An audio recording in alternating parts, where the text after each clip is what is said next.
Et nous passons définitivement au dernier texte, qui est un texte de notre aîné père et compagnon idéologique, M. Alexis Diet. Et ça fait la deuxième fois que nous prenons de ces textes. Et donc, il m'est venu à l'idée de rentrer en contact avec lui ce matin pour le lui signifier, pour dire que ça fait la deuxième fois que nous utilisons vos textes et demander aussi ses bénédictions, mais surtout ses accords. Et cela a été fait avec une bienséance incroyable. M. Diet a été plus qu'un gentleman. C'est un aîné et c'est avec beaucoup d'humilité qu'il nous a bien reçus de pouvoir utiliser ces textes, pas pour les dénaturer, mais pour en faire du travail intellectuel, du travail de réflexion qui soit à l'avantage des Ivoiriens et même de tous ceux qui sont des personnes qui veulent progresser. Et donc le texte que vous allez entendre, le titre a été changé, mais le corps n'a pas été totalement changé, bien qu'à la fin j'ai fait des ajouts. Le piège mortel de la société dite civile en Côte d'Ivoire. De quelle alternative citoyenne ivoirienne parle Mme Pulchérie Edith Balé, une pseudo-activiste, propagandiste, partisane notoire de l'extrême droite autocratique et insurrectionnelle ivoirienne. Loin d'être une association indépendante de la société civile, son ACI n'est qu'une filiale de ce groupement autocratique, anarchiste, insurrectionnel au sein de sociétés ivoiriennes, au sein de la société civile ivoirienne. De quelle nation et de quelle réconciliation parle le député Michel Gbagbo qui, à l'instar de son géniteur Laurent Gbagbo en minuscule, dont il reprend le discours ethno-tribaliste nationaliste d'épuration, appelle à redonner, soit dit-on, une certaine Côte d'Ivoire à certains pseudo soi-disant vrais propriétaires. La nation dont parle monsieur le mulâtre de Michel Gbagbo en minuscule est une imaginaire communauté ethnique de soi-disant autochtones, multi-soi-disant séculaires et non pas la nation démocratique des citoyens ivoiriens que chacun des 60 ethnies représente. La réconciliation dont parle ce jeune cadre du parti de la porcherie abidjanaise est la satisfaction des demandes oligarchiques de pouvoir du CNT et l'autorisation de l'impunité qui permettrait à ce groupement oligarchique de violer à sa guise les lois de la République. Les associations et organisations de la jeune société civile ivoirienne sont bel et bien infiltrées par des activistes et des agitateurs partisans qui dévoient la lutte démocratique ivoirienne. La notion de réconciliation en Côte d'Ivoire sert bel et bien à abriter les revendications corporatistes de pouvoir des nomenclatures et leurs demandes d'impunité.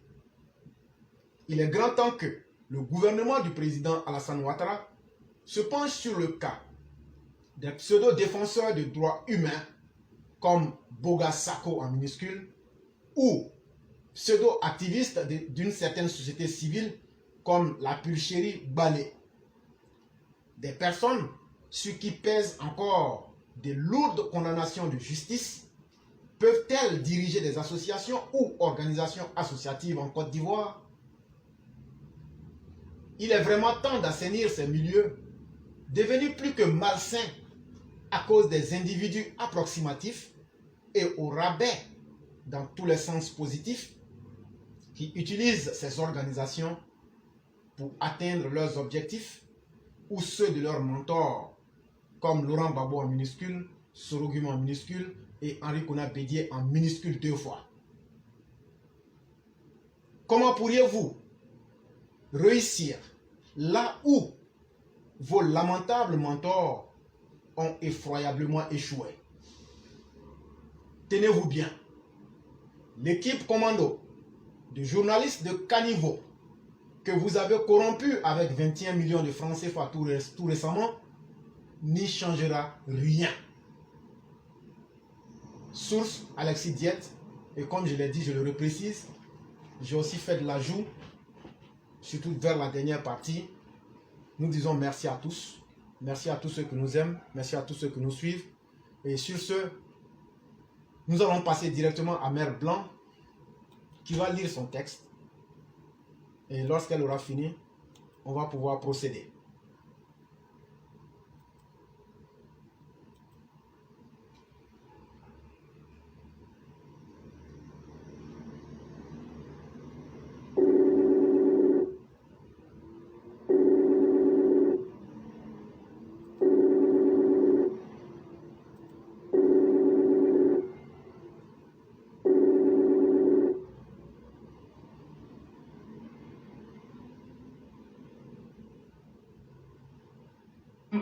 Allô? Oui, bonsoir, chère mère.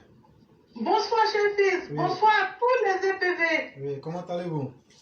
Je vais très bien, merci. Dieu merci. Donc, vous avez la Oui. parole. Oui, oui. Ok. Donc aujourd'hui, mon édito s'intitule À chacun sa police. Nous n'allons pas parler ici de Ménote, ni de Gourdin. Nous allons parler de l'homme. Cette espèce humaine, bien que créée par le bon Dieu, est duale. En chacun de nous, il y a une moitié ange et l'autre moitié démon. Cependant, il est des créatures humaines parmi nous qui travaillent en vue d'amoindrir leur charge démoniaque. Le côté angélique s'en trouve renforcé, grandi. Ce n'est certes pas une quête exhaustive, elle doit être permanente. Il faut la prioriser à chaque instant. D'aucuns diront qu'elle s'acquiert dans la prière, d'autres dans la méditation. Mais toujours est-il que combattre notre propre démon inhérent à nous-mêmes nous rend meilleurs. Nous soumettons chacun de nos actes à cette auto-réprobation qui en détermine sa faisabilité. L'idéal étant de ne pas nuire à autrui. C'est cela la police morale, cette petite voix intérieure qui nous interdit le mal et nous permet le bien. Malheureusement, bien que chacun de nous ait sa police morale donc, il en est des personnes qui ont simplement mis hors d'elles-mêmes cette capacité à donner le meilleur d'elles-mêmes. Ces personnes deviennent de facto hautement permissives avec elles-mêmes tout en nuisant à leurs concitoyens. Tel cet homme qui, étant de ceux au pouvoir, n'a été bon que pour lui et les personnes de son cercle personnel. Le pouvoir ayant périclité, il part au Ghana avec des valises remplies de sous, car il fallait tout emporter pour que le nouvel homme fort ait tout le mal à reprendre les rênes du pays. C'est cela, la politique de la terre brûlée, c'est-à-dire semer la désolation sur son passage, peu importe ceux qui peuvent en subir les conséquences. Après s'être offert un séjour doré dans ces pays frontaliers, sur fond volé, Kone Katina, l'homme qui a vomi sa police inhérente, revient en donneur de leçons. Selon ce nuisible, rien ne va en Côte d'Ivoire. Cela dit, il peut se permettre de cracher dans la soupe. La faute à qui? À notre justice, à plusieurs vitesses. Sinon, où croyez-vous que Kone Katina et tous ceux comme lui devraient être? Jamais police morale n'a subi une mort massive que lors du CNT. Tous furent nuisibles. Par leur faute, des dizaines de nos concitoyens sont aujourd'hui allongés 6 pieds sous terre. Ils ne sont bons qu'à cela. Quand ils sont au pouvoir, ils sont bons à rien. Quand ils le perdent, ils s'inscrivent dans la délation, la violence. Nous avons encore en mémoire leur face honteuse sur la plateforme poubelle dénommée Afrique Média. Voyez-vous, si seulement les membres de l'opposition ne s'étaient pas débarrassés de leur police morale, ils seraient cités sans que l'on pense abus, incapacité, méchanceté, mensonge, meurtre, et ça, rien ne pourra l'effacer jusqu'à ce qu'ils quittent cette terre des hommes. Merci beaucoup, mon fils. Chère mère, c'est à vous que reviennent toujours les remerciements parce que vous seul avez le secret de nous produire de tels textes qui sont révélateurs de beaucoup de choses. Ceux qui ne comprennent rien penseront que c'est de Katina seulement que vous parlez, mais vous touchez même le secret de la création même de l'homme pour lui donner le but pour lequel Dieu a assigné à l'homme d'être le garant et son représentant sur terre. Quand il est en harmonie avec lui-même, il devient le représentant de Dieu parce qu'il développe toute forme de positivité en lui.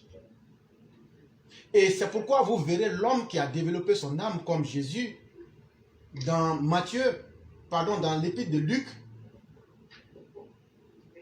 en Luc 6, verset 31, il nous dit: ne faites pas autrui ce que vous ne souhaiteriez qu'on vous fasse.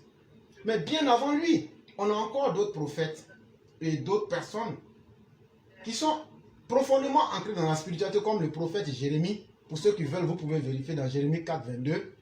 Il nous dit: le bien est le mal et le mal est le bien. Mais qu'est-ce que ça veut dire? Le prophète de l'islam vient nous expliquer que le meilleur qui pourra s'exceller lui-même d'abord, se lancer un défi à lui-même d'abord, c'est celui-là qui pourra combattre les penchants négatifs de sa propre âme. C'est ce que les Arabes appellent djihad al-nafs. Et pour ceux qui veulent plus de références, si vous prenez par exemple le livre d'Imam Al-Ghazali, vous pourrez trouver beaucoup de références pour comprendre cela. Et donc vous voyez que ces gens-là, eux, ils avaient compris le vrai sens de la raison et de la création de l'humain. Et cherchaient plutôt à se combattre eux-mêmes, à combattre leur âme pour essayer de renaître. C'est cela plus tard que Nietzsche va appeler le surhomme, celui qui arrive à l'au-delà de lui-même pour faire sortir le meilleur de lui-même. Malheureusement, en Côte d'Ivoire, on a choisi le chemin contraire. En Côte d'Ivoire, on ne fait la promotion que de ceux qui sont les plus grands détourneurs, et ce, sur tous les régimes, le régime d'Alassane Ouattara inclus. On ne fait que la promotion des criminels, parce qu'on se dit aujourd'hui, si nous devons voler, il faut qu'on les laisse, parce que demain, si on n'est plus là, on pourra justifier que lorsqu'on était là, on a eu pitié d'eux. Mais sachez que vous n'êtes pas plus intelligent que Dieu. Monsieur Katina, sachez que dans la vie, un homme doit se donner lui-même des limites. Mais très bientôt, la fin de la récréation, va arriver. Et des comme Katina, des comme les Michel Gbagbo, des comme les Simone, des comme les Laurent Gbagbo, et tous ceux-mêmes qui sont les promoteurs du mal dans la République, vous en verrez des couleurs. Et vous risquez de regretter même la raison pour laquelle Dieu vous a mis. Vous allez demander à Dieu pourquoi tu nous as créés. Parce que vous allez payer chacun des crimes que vous faites aux Ivoiriens, non content d'avoir volé, d'avoir tué, d'avoir martyrisé les Ivoiriens pendant 10 ans. Et cerise sur le gâteau, voler leur argent, vous venez encore dans votre politique du perpétuel recommencement d'hommes régressifs, en bon homme du Cro-Magnon, reprendre les mêmes turpitudes et penser qu'on va vous regarder dedans. Dans la moindre incartade, on saura vous donner la réponse qu'il faut. Merci beaucoup, chère mère. Merci beaucoup, cher fils. Cher fils, Oui. bah, on a Walter Otto. Oui, et là, j'ai soupçonné cela depuis pratiquement quelques jours. Parce qu'un bon militant du président, ce n'est pas quelqu'un qui est silencieux. Mais quand j'ai vu qu'il était silencieux, je me dis, mais où est Walter? Et là, je me dis, aujourd'hui, je vais l'appeler et j'ai vu votre message. Et quand vous m'avez dit, oui, j'ai dit, mais ça ne me surprend pas. C'est la deuxième hypothèse qui a prévalu parce que j'avais pensé que c'était le travail, mais c'est plutôt un voyage. Et vraiment, nous sommes très heureux que le voyage se passe dans de très belles conditions et que le retour aussi se fasse dans de meilleures conditions. Merci, cher. Inch'Allah. Mais le plus difficile, c'est d'avoir actuellement le cyclone. Parce que Walter Otto voudrait tout faire pour rencontrer le cyclone. Donc, on est en train de faire soit possible. Non, ça sera possible. Parce En que tout cas, on est très heureux. Walter Oui. a tellement demandé à rencontrer le médecin du cyclone. Il faut que cette occasion lui soit donnée. Ah oui. Oui. Merci Ok. beaucoup. Merci beaucoup. Merci beaucoup, cher Et maître. puis, voilà. Vous passez une excellente soirée.